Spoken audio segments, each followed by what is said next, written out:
Mary, and this time we're going to learn about Binance to Ronin naman. Paano ba maglipat ng SLP from Binance to Ronin? At kailan mo ba gagawin yon?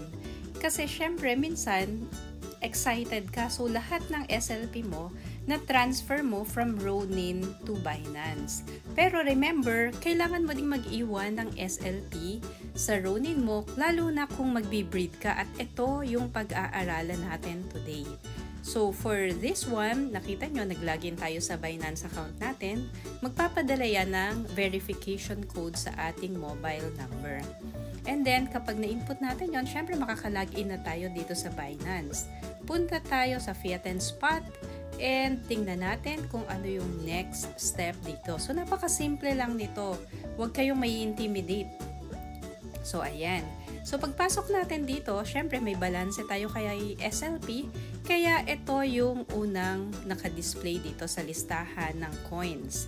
Meron tayong 2,696.11 na SLPs. And ano yung gagawin natin? So, of course, dito sa right side, makikita natin may mga actions: buy, deposit, withdraw, trade, earn, convert. So, click natin ang withdraw. Bakit withdraw? Kasi ibabalik natin to papunta kay Ronin. Kaya i-withdraw natin and i-deposit naman kay Ronin. So, kopyahin natin yung Ronin address and i-paste natin dito. Okay? Ayun. So, dito, sasabihin niya, mali daw yung format ng address ko. And hindi ko din maklik itong Ronin network. Bakit ganon? So, kasi remember guys, pag maglilipat tayo, yung Ronin colon, kailangan nating palitan ng 0x. Okay? So, and then after nya, nakita nyo na wala na yung error. Dito nakasulat congested pa daw yung transfers to Ronin network. Pero ituloy lang natin. Ayan, so may reminder ulit. Kung magta-transfer ka, change yung Ronin colon to 0x. And then yan, okay na. So, mariretrieve na niya yung balance natin. Dito sa withdraw amount, nakasulat 2,696, yung binanggit ko kanina. Pero hindi natin i-withdraw lahat kasi this is just for demo purposes. So, 10 lang. And then, kapag 10 yung withdraw natin, nakasulat, meron tayong 1 SLP network fee included. So, murang-mura na yan, guys. Kung ang SLP ngayon is nasa 4 pesos, parang sa transaction na to, 4 pesos lang yung babayadan natin. So, napaka mura. Hindi na katulad nung dati pag sa MetaMask tayo. And dito, tinignan natin ilan yung balance. 5,594. So, meron akong 5,594 sa Ronin wallet natin. And then, eto, click na natin yung withdraw. Continue. And of course, very secure ang Binance, guys.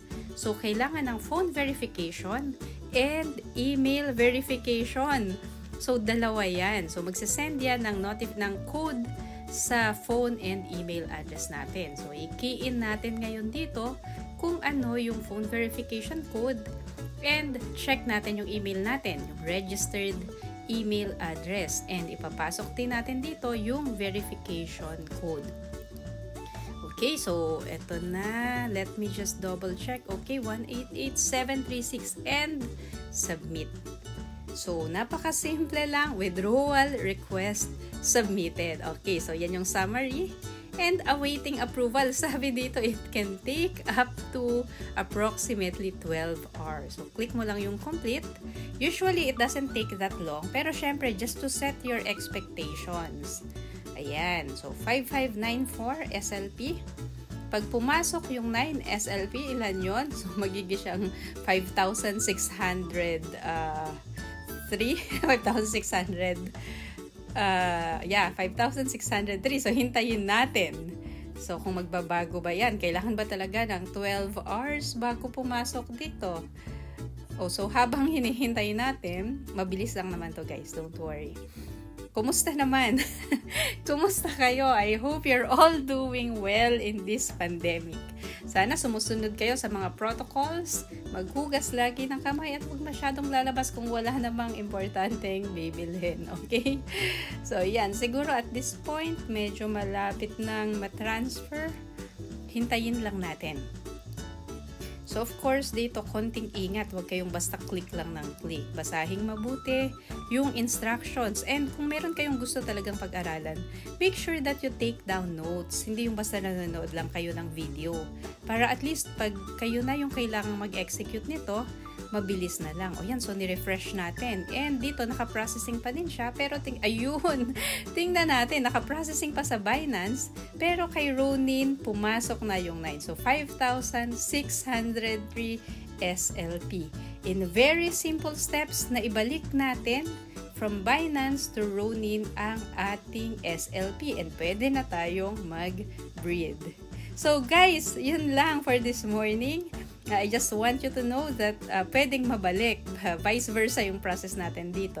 If you still haven't subscribed to my channel, please click subscribe and click the notification bell.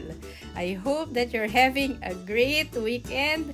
Thank you for watching, and this is Manager signing off.